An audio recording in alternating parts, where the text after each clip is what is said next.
Kai Yesu Krista Tuhan Sina. Kau bertiin mengai na, kau ting tuhi na. Tak sun, tu ni kuai mulai sani. Lakin involve pe dio dan mulsan gizi ngazong. Itu mulsu tak siapa kau ting tuhi na. Tak sun, ipon sawan gizi jing tau hen. 东西 hôn sung hiền lắng và mau như dòng để nghe là cái hình để đua mình hết tiếng gạ tròn tiếng nông xế tới hậu linh tôn là hòa chưa hậu linh sung là nghìn nam hộ nam sa biển lắng Masalam tak pernah tahu bilang sudah le homo paho pastor asun bilang itu dia silam ku instrumenter stis songang ku do bintin kecilai puna dong nam sah pastor hor ga pada utin hubungi atau te atau masalah itu kita cu pacong cakap kini ga aman bom itu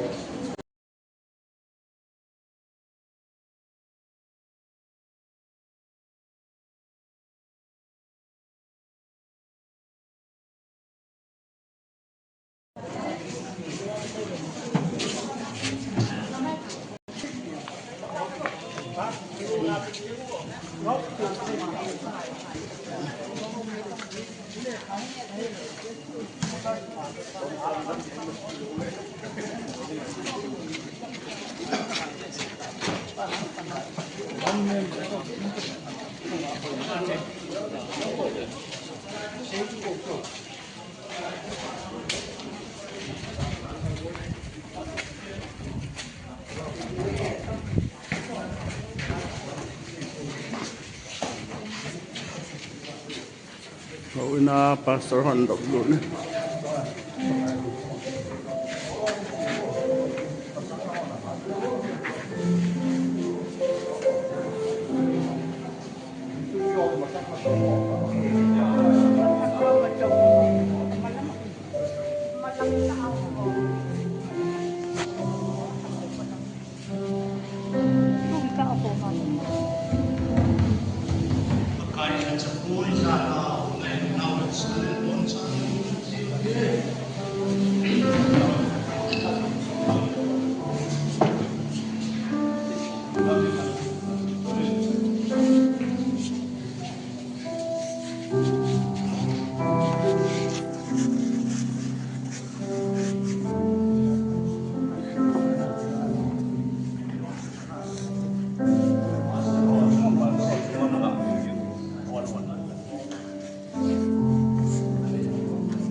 John Sakipana Tupa, Bungsom Lekat Jangsom Ilingahi, Sindel Katin,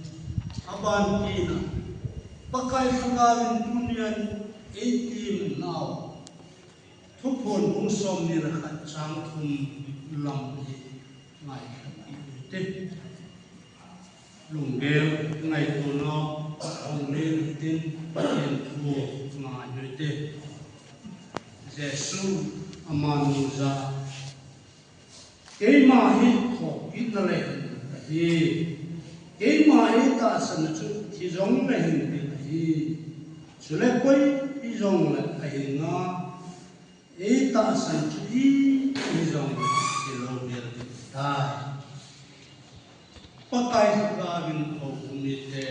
e tim nào tu pon bu som ni khat sang thun na lama in si mui te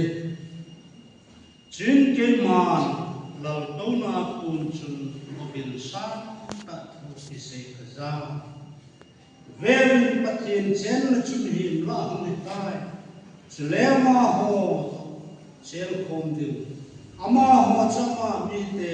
idin ai ge chle pathin ama ta mo ni rum pi din chle apathin chle mi chen sewa ami ki chen sewa achi nim din chle si ram ta lo hil din chle ta sit na ka na chle na tho gim na ta lo din sil ma sa chen si su ki tol mong su ai tai pa kai ki la tu ni bong ni te ipakai Yesus Kristus za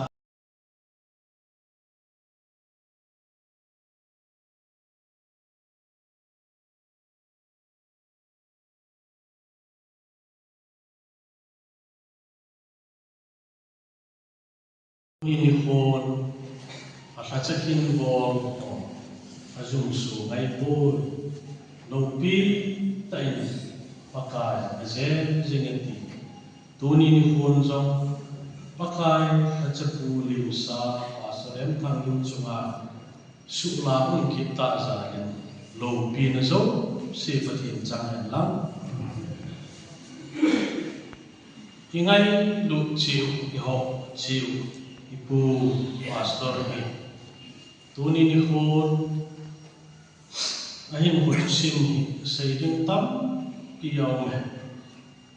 hi zong le hi chilai na ha chu chai sei sang wa kum som thum le khat su pakai khachakin hi bol na su a anato athil bol ahin ulam zong na su si ibo cha in ko ai thu sei ka ta san nei je sang khat zaku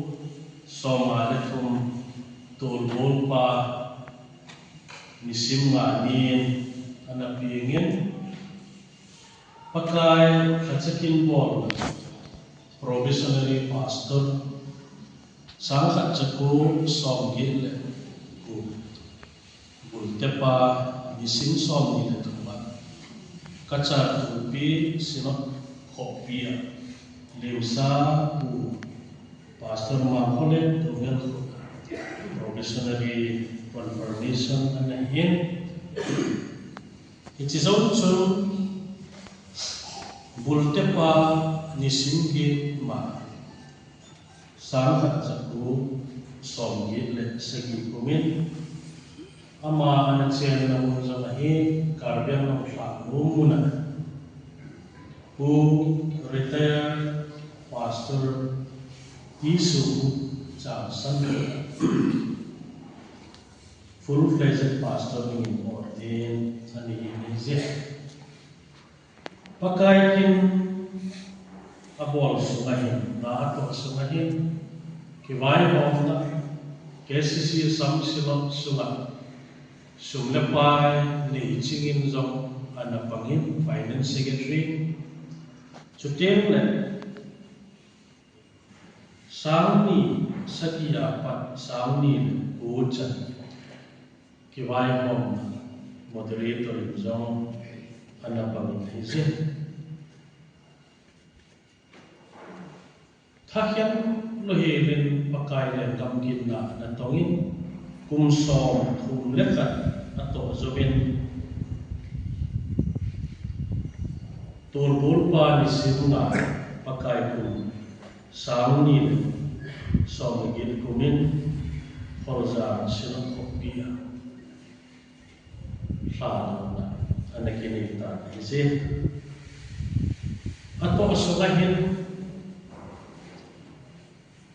a practical ta saving in Mihongi Hipon Lasake ta Hila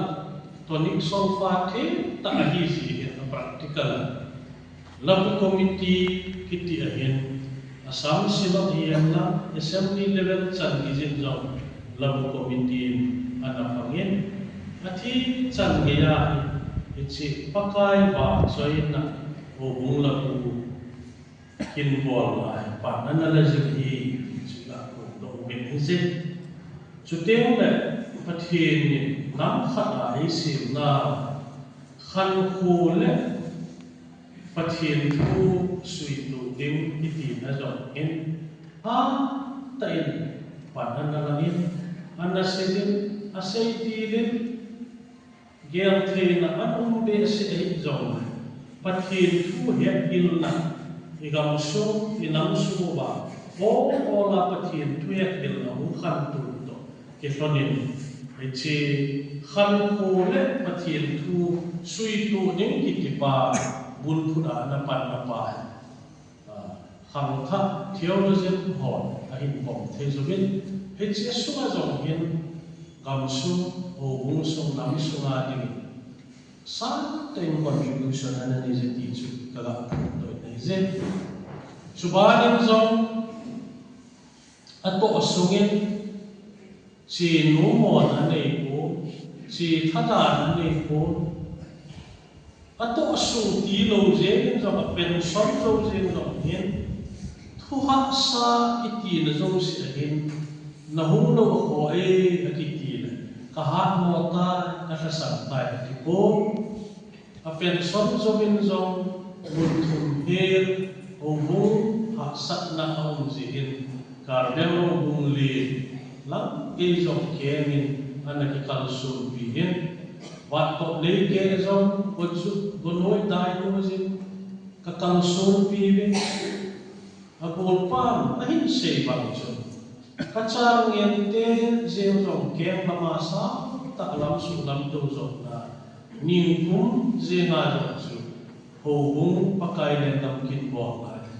ken lo hila panla ibu tak sakdum tak pakai kacapu itu tuni foto bineze bizejon taman ida he kiwai bangna Bukit Christian Church, the South Sinop Tilo Zenizam, Nagaland Sinop Hobumi Tenzam, Aka Eight Hobubin, Chutilo Minzam, Manipur Sinop Hobumi Tenzam, Eight Hobubin, Kiwai Hobna, Assembly Zam, Sahalutna, Sa, Pentuni Nipur, Akipi, Hobumi Tenzumi Ten, Hekaiga Purnahin. Adam mo inzom tote molte umzom se pan anakila ze chunduni ni hohen Bukit Christian Church Assembly hin Assam Sinop hin Nagaland Sinop hobung ni tezo se abitum ta hinsalai Sinop kha isulai zanle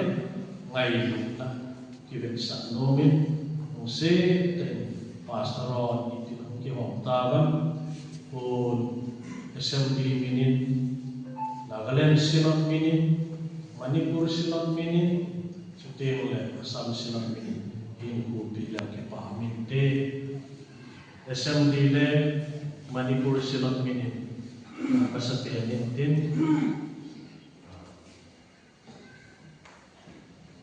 Bala Nagaland Sinop Hobumite Sangyupna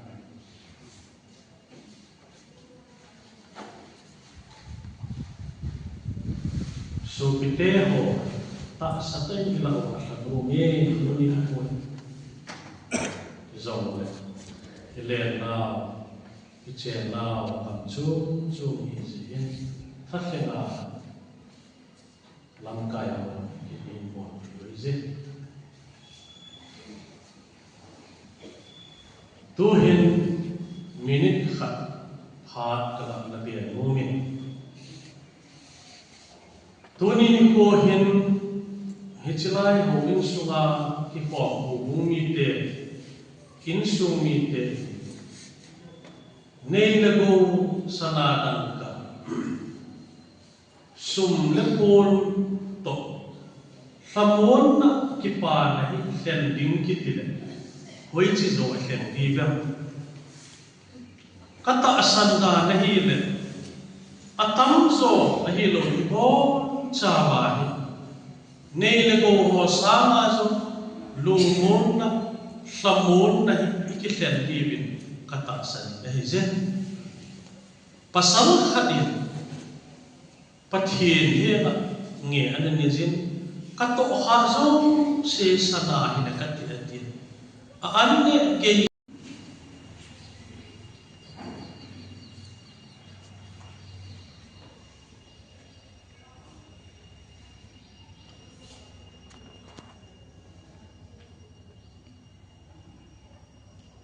to tao te echelaya kuna alung tam sa ni pasaroma man to divin at sa ho chika kiti mo bin chuting le moderator in pha ati la cha cheng to in sung ni te hi lim kilang zong pha hi non pi divin ka ki ki pai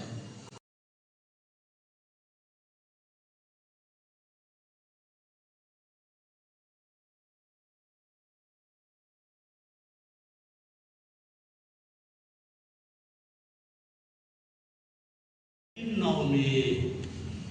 chỉ thọ kiến là chuyện phát nên nó ngọc cái tiền không cái tiền học kiến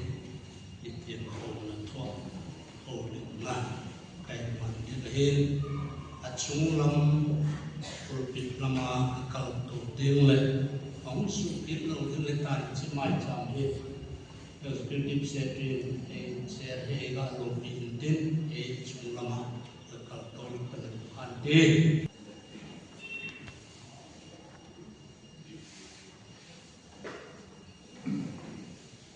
pakai chỉ là góp lên rồi và cũng mình đểของthì cũng mà sao thì là muốn được thu có đến ít cái là số cho bom để khát khát là cũng xong là sáng xong này xong lắm khát cũng thì xong là cái gì very ema nango pugyo khat aseti ai ipo sa wa ini mundo tema ni ahin la su kon bin nunum pe na chu ai khat sunga mit phet ka lawa ipo sa wa iki kya su ke tu ai asi cha sung kon hung bin chu atmo chu một mong thì là bảo cái thứ ba ưu tiên cho nên ấy họ cái kia đường anh như thế nên thì là chế một mong thì đâu cho cái bọn na thì thấy đâu cho ai cái bọn anh tôi nghe có cái chắc mùi Krista ta san Aki chai ni ai pon hin ko kipat ko he dia isi run ala ya lo pina katin cha na kipat le bo kum tha sin ka he ikai bom se le ithok ta san isi yu chu nung ge lo bung ni le ichuni he yam mata san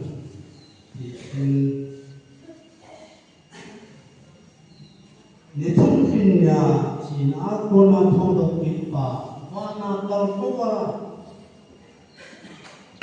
pa pa tin ha chung no je na to pa wa na ku na min le chi ta na wa chu ka ta sa ni thung fin ya tho do ki pa chu kita sani dunia ini tak sani apa kita nak mampu itu mo he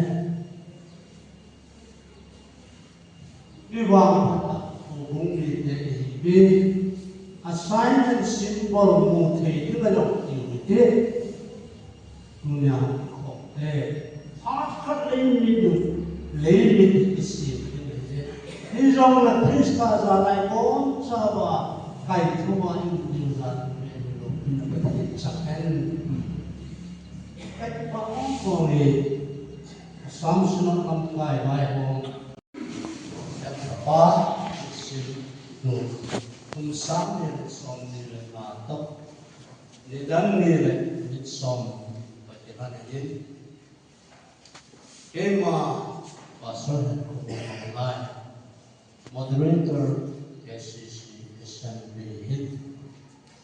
pakai saksa ji dia ta sa ta so na tong limsa pastor mo pau atasa leita sande sila ipuno na lengkul tu lengkul changa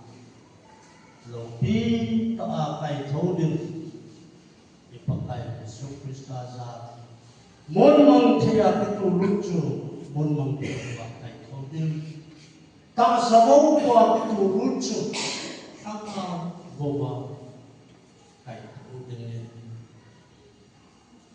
gam kai pastor sotiang gam kai pastor kan ni khona Pachapa sebab kalau tiap दिन katan tan he pakai depan bil itu di tahan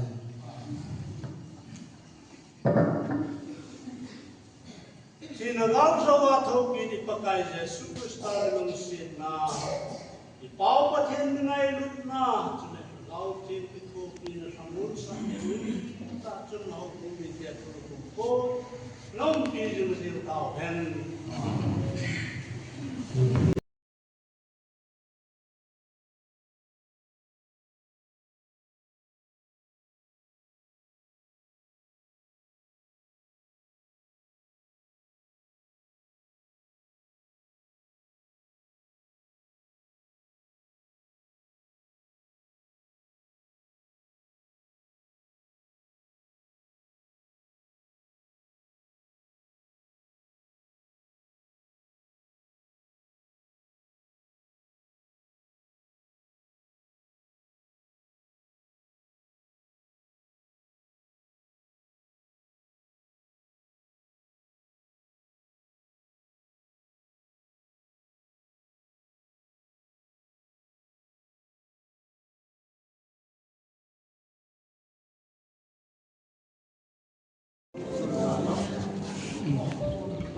lo trong tiết một cái khoa học và số lot là chỉ tiết ta cho bạn mà lại sinh mion và chỉ miền lắm ta cho bạn mà lại chỉ tiết và số khoa học chỉ là chỉ làm sinh miên đâu ta chỉ làm chỉ phát triển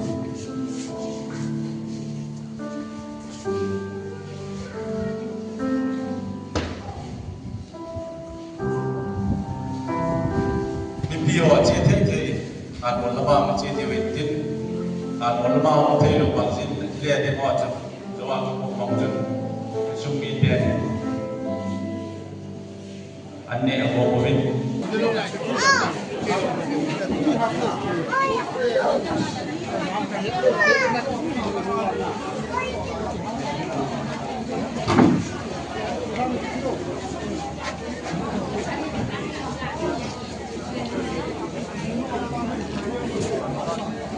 kênh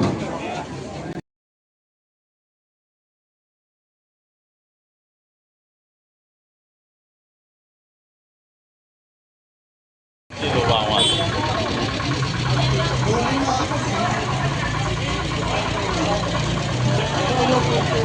để không